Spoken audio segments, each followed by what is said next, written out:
Let's make these bags together.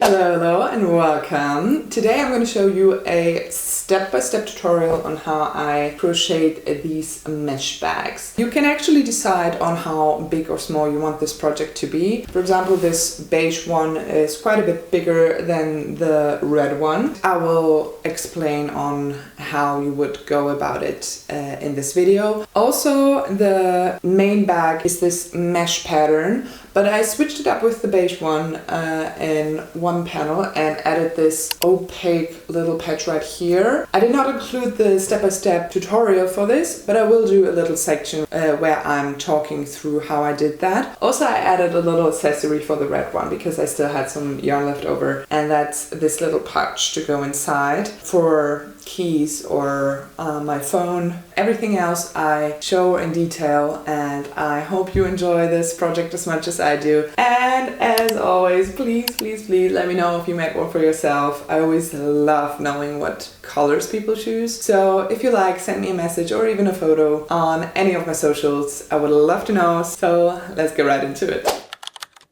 So I think you could use a variety of different yarns for this project. I think a lot of different types should work. For the very first bag that I made, I used this rather thin beige yarn. It didn't even say on the label what it was, and it worked out perfectly. For this, I used 4 skeins of yarn, which is around 200 grams. For the bag that I'm going to do with you right now, I will be using this red 100% acrylic yarn. I ended up using 3 skeins of this specific yarn, and that ended up being around 150 grams, also because I made this version a little smaller than the beige one. It always depends on what specific yarn you are using and what size you end up doing for yourself. But just to give you an idea on how much yarn is needed for this project, other than yarn, you will need a crochet hook. I always like to size up my hook size to what is actually recommended on the yarn. So this calls for a 3 until 3.5 hook, and I'm going to use a 4.5 hook. It's just personal preference. You can do either what is recommended with the yarn or whatever you feel most comfortable with. Other than this, it's always nice to have a pair of scissors nearby, and for connecting all the panels at the end, you can either crochet them together, which I will probably do today, or you can use a really thick needle to sew the panels together. So here's the game plan. To construct the bag, we'll be needing the 2 side panels that are the exact same and 1 long side piece that will turn into the handle. And that's it. Very straightforward. Alrighty, to start off the first panel, I will be starting with the slip knot, and I always like to do it like this. And I'm going to show you a little bit slower and explain a little bit. I have the yarn here. Here's the end. I'm going to cross the yarn over so I have a loop like this. And I'm taking my thumb and my index finger from underneath the loop and grabbing the strand of yarn that has the end, but still keeping the loose end in my hand, and then pulling it through the loop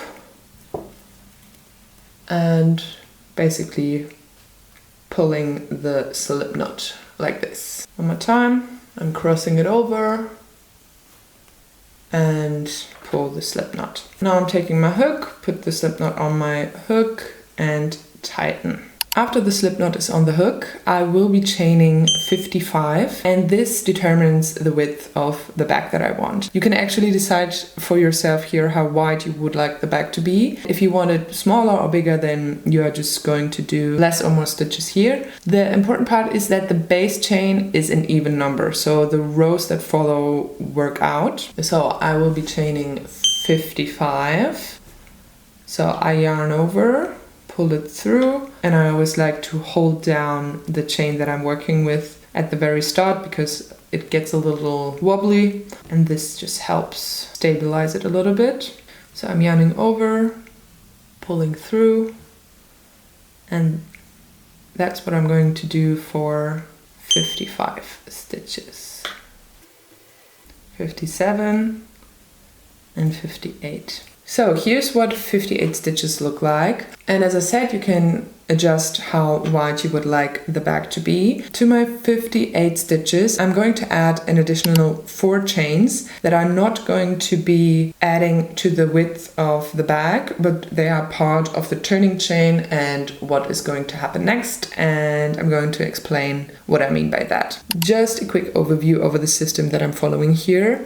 So we have the base chain here, the chain 3 that I use as my turning chain for the triple crochet, and then 1 additional chain to bridge the stitch that I'm going to skip at the very start. Then I skip a stitch and then starting my triple crochet, chain 1, skip a stitch, do another triple crochet, chain 1, skip a stitch, do another triple crochet. So I have the chain here and I'm going to add 1, 2, 3. That would be my turning chain for a triple crochet, and then do 1 more. So I put a stitch marker at my 58th stitch of the base chain, just so I can explain a little bit better. I would normally not do that. I would just put my thumb down so I remember which stitches it was, but I think it might be a little bit clearer when explaining. Now I'm starting the very first row. I'm starting with my triple crochet, so I'm yarning over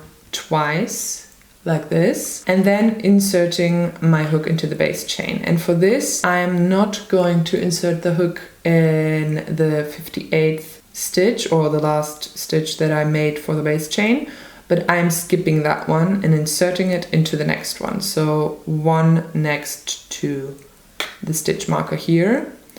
So I'm inserting my hook, yarning over, pulling through. Now I should have 4 loops on the hook. I'm yarning over, pulling through 2, yarning over, pulling through 2, yarning over, pulling through the last 2. That's a triple crochet. And then I'm chaining 1. And the chain 1 always bridges the part that I'm skipping at the base. So the next triple crochet I'm not going to insert into the next available stitch, which is right next to that, but I'm going to skip it and go into the next one. So that's what the chain 1 is for. Triple crochet again, yarning over twice, skipping that stitch, inserting my hook into the next, yarning over, pulling through, yarning over, pulling through 2, yarning over, pulling through 2, yarning over, pulling through the last 2, and then chaining 1 again.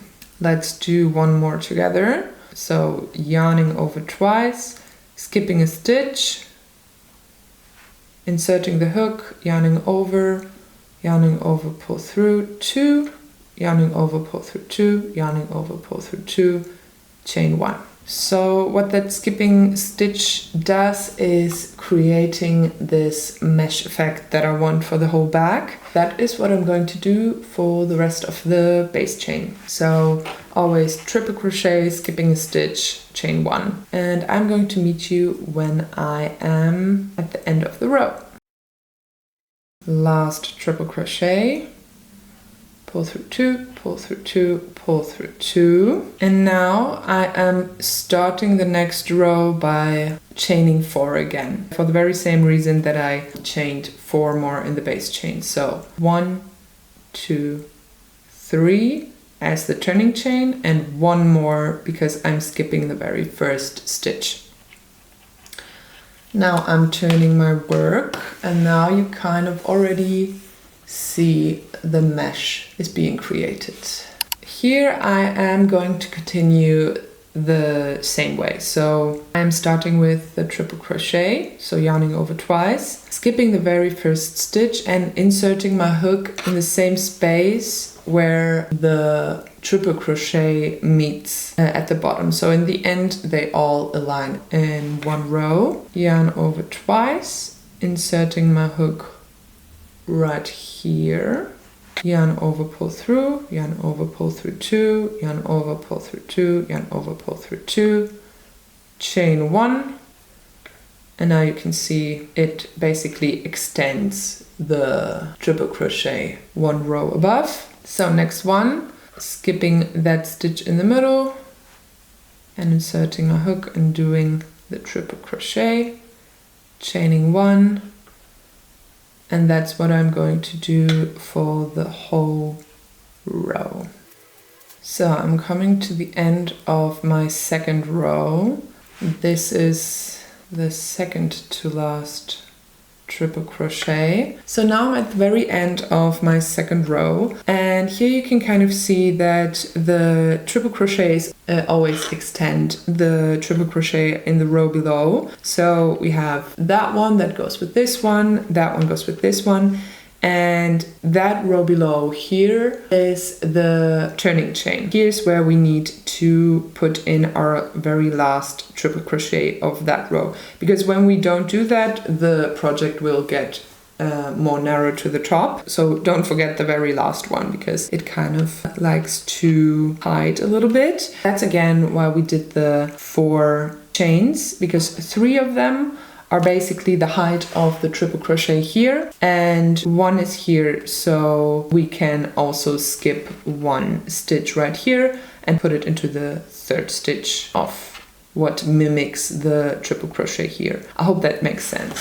So I'm doing the yarning over twice and then inserting my hook into the stitch and doing my last triple crochet. So this one has a body right here. And then I'm going to do another chain 4 as my turning chain. 1, 2, 3, 4.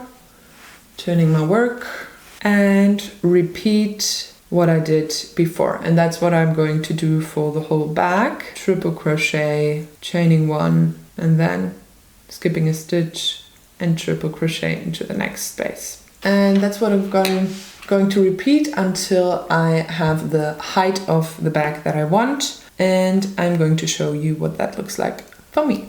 So I'm done with the amount of rows that I want the bag to be tall. So I ended up doing 20 rows in total. I kind of forgot to show you how I finish off one panel, so I will quickly show you on another piece. So let's pretend this is where I want to stop my rows. I did my last triple crochet of that row. I then just chain 1, snip the yarn, and then pull through my hook, pull through and tighten like this.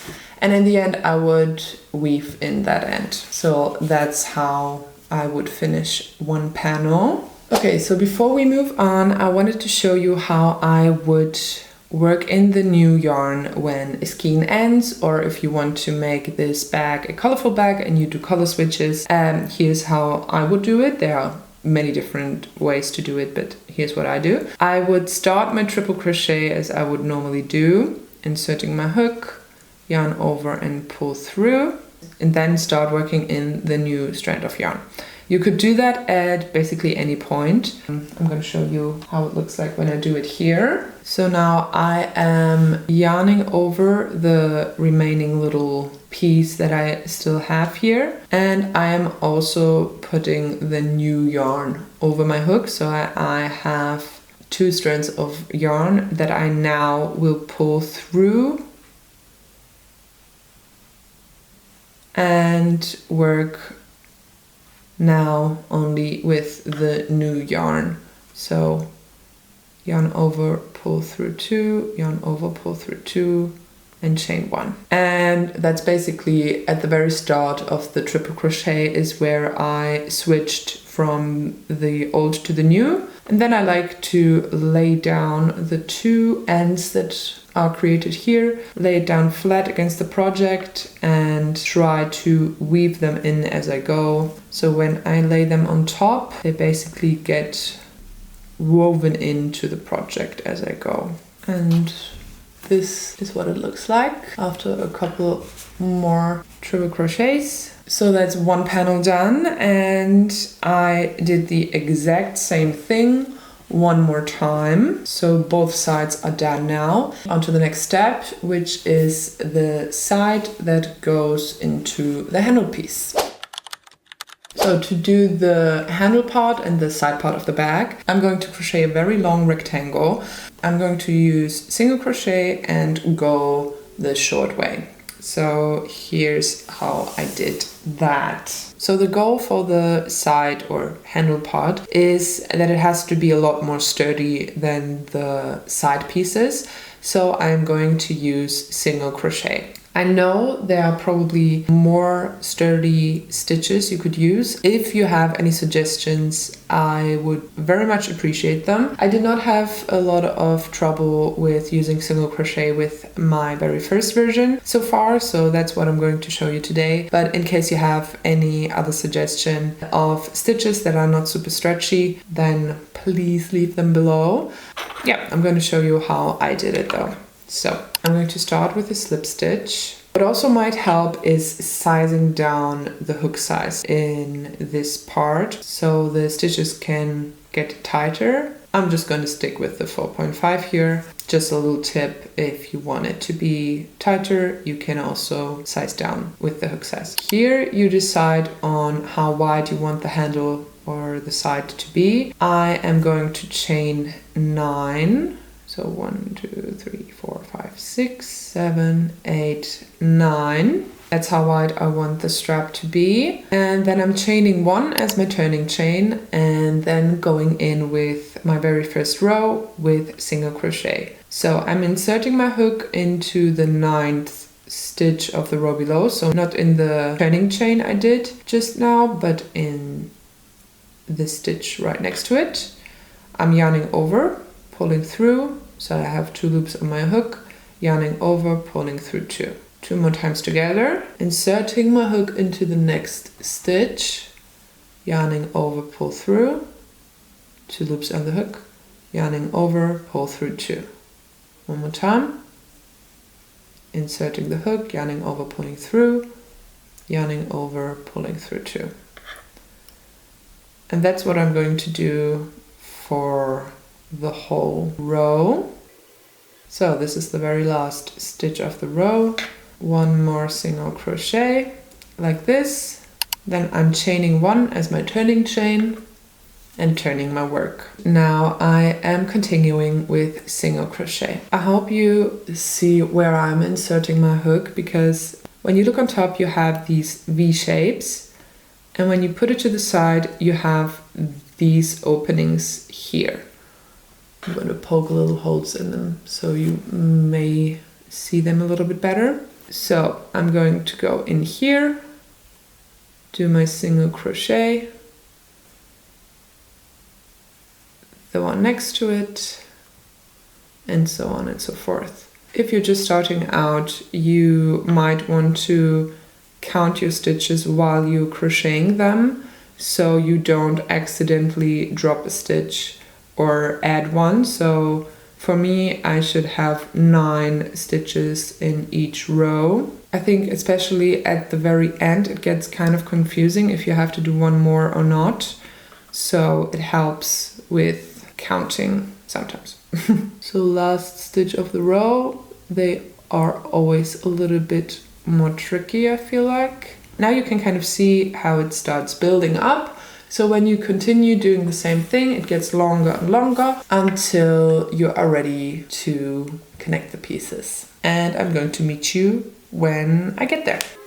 So I'm at the very last row and I'm going to show you how I determined that this is my last row. So let me zoom you out. So I laid down one of the side panels on the table and now I'm taking the handle piece that I've just made and lay it down alongside the panel where I would connect it. I'm trying not to stretch the handle too much because otherwise it will deform the side panel when connecting. And I lay it down alongside like this and see how I like the length of the handle. So this will get connected to the panel right here, and this is the handle part. Now keep in mind that this part will definitely get longer when there is heavy things in the bag. So if it would stay like this handle would be too short for me. So I will just stretch it a little bit to see if this would be enough to go over my shoulder. I sometimes also like to actually put it around my shoulder to have a look. And I think I am going to add maybe 5 more rows. All right, last stitch. Now there's 2 different things you could do. Either you immediately connect the beginning of this piece to the end like this and crochet them together right now, or connect them after you connected the side panels to that part. I like to finish this part off now and connect them later. I feel like it's a little bit easier to connect the different panels like that. So I am going to chain 1, snip it off, pull it through and tighten. Alright, it is time to assemble. As I said at the very beginning, you have 2 options here. Either you're going to sew the pieces together or crochet the pieces together. So I am going to crochet the pieces together today because I don't know where my needle is. And here's how I'm going to do that. Starting with a slip knot again, as we did before, I am going to pull it tight on the hook, but then slip the hook out again, and then take the one top corner of the project, lay down the handle like this on top, and put it in front of me like this, so I can work a little bit better. So I'm going to line up those 2 like this, and I'm going to show you how I do it from here. So when you look at your handle part and the back part, you don't really have the same kind of stitches when you look on the side seams here. So when you're at the top, you have the V shape, you have the very clear stitches on the side like this. You don't really have the exact same when you look at the side seams. But that's the part where you're going to connect the 2 panels together. It is a little bit easier on the handle part because you still have these holes right here. The goal is to do the same amount of distance in between each stitch. You're gonna connect the 2 panels together and just try to match up the distance on both panels. So I'm going to insert my hook into the very corner stitch of the handle and go into the very corner of the side panel. Here's where I'm going to pick up that slip knot again, put it on the hook and pull it through like this. Here I'm going to chain 1, and that's the starting point of how I'm going to connect those 2 panels together. So now I'm going to connect the 2 panels using a slip stitch. So that means I am going into the next chain space that seems right to me. So that would be right here. This is where I inserted my hook to connect those both panels in the first place. And I'm going to the next chain space here. And in the back, I am trying to use the same distance and just inserting basically randomly into the panel. I yarn over, pull through, and then the loop that I pulled through originally, I'm going to pull that one through the loop on my hook. And that's how I'm going to connect the both panels all the way. So going into the next stitch, going through the panel, yarn over, pull through, and pull that loop through the loop on the hook. A couple more times together.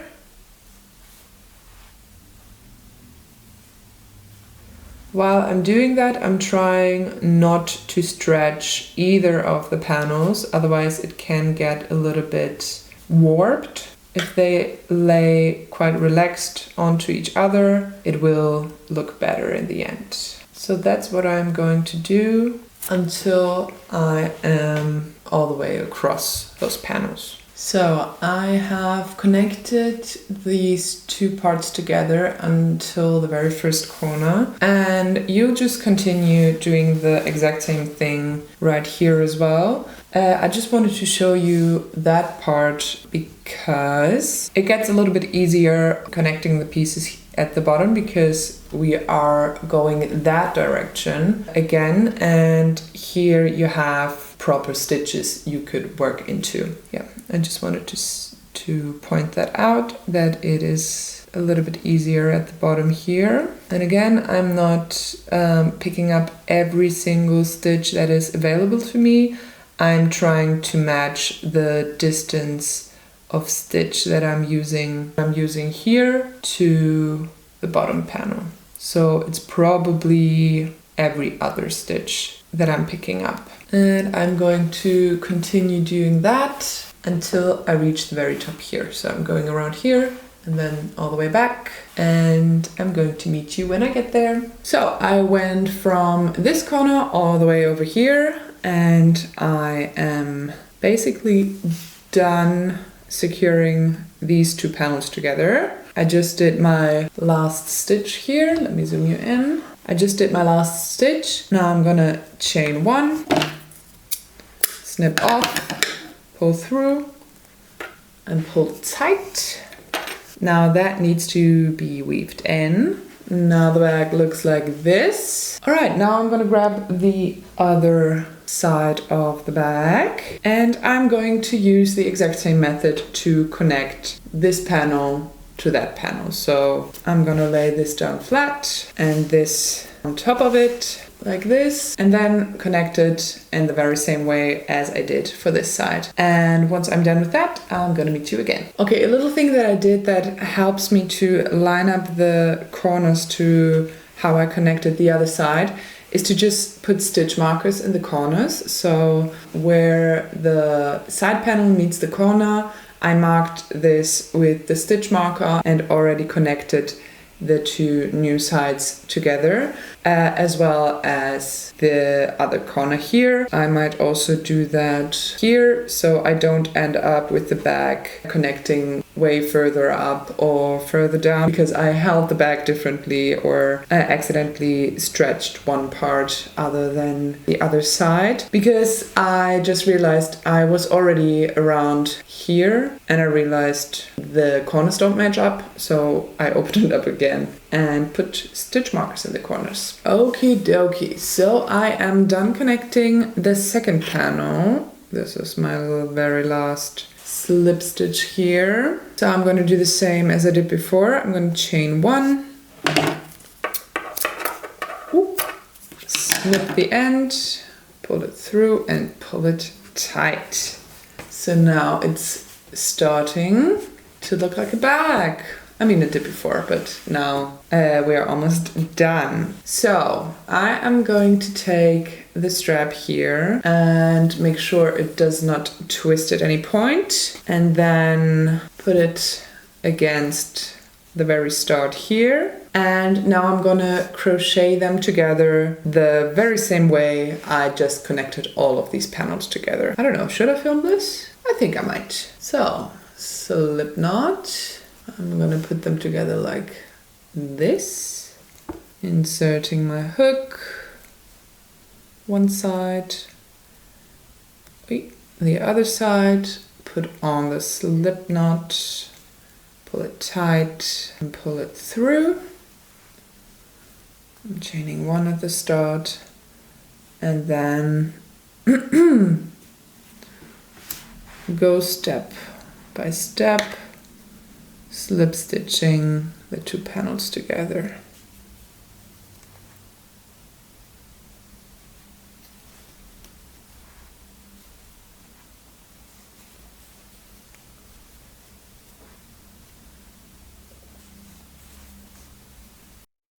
So, chaining one,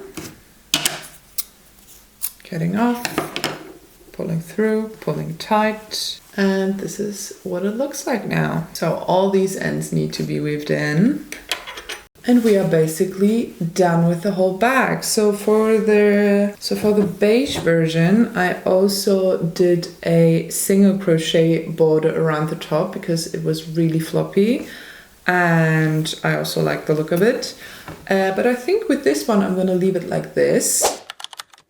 Okay, there's one little thing I want to add into this bag, and you can do this as well. You can leave this out, but I had a lot of yarn left from this, and I am always struggling to put things like keys or my wallet or my phone into bags like this because I'm always afraid they're gonna slip through the holes. So I made a little pouch out of the same yarn. So I basically just did rows of single crochet, and now I'm going to fold this over.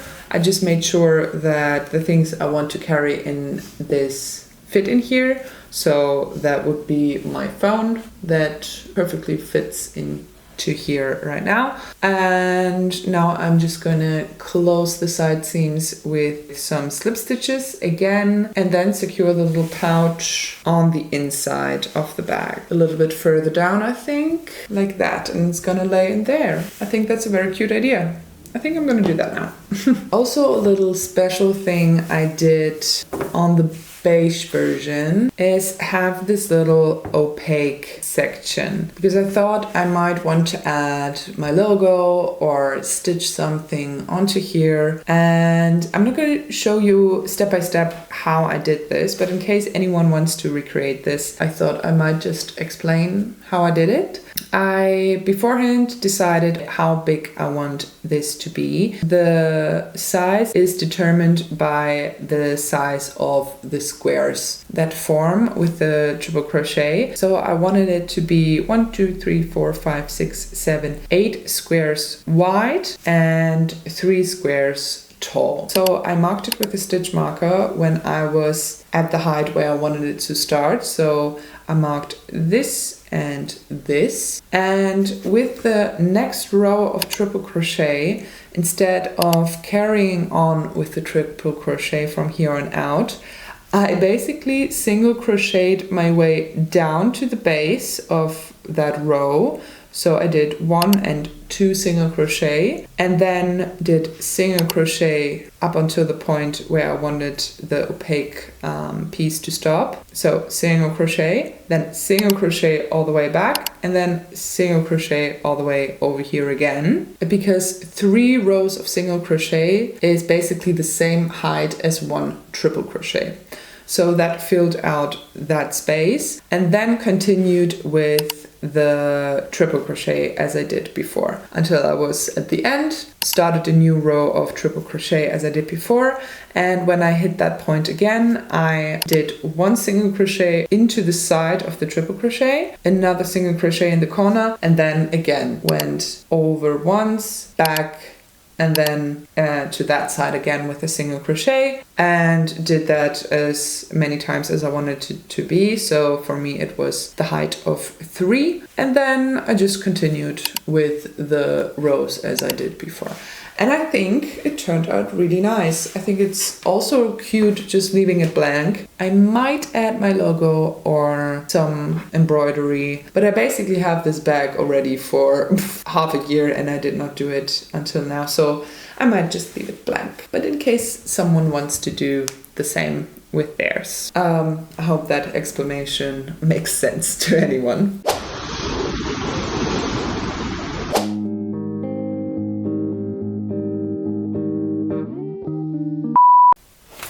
Is this it? Maybe one more. One more, maybe.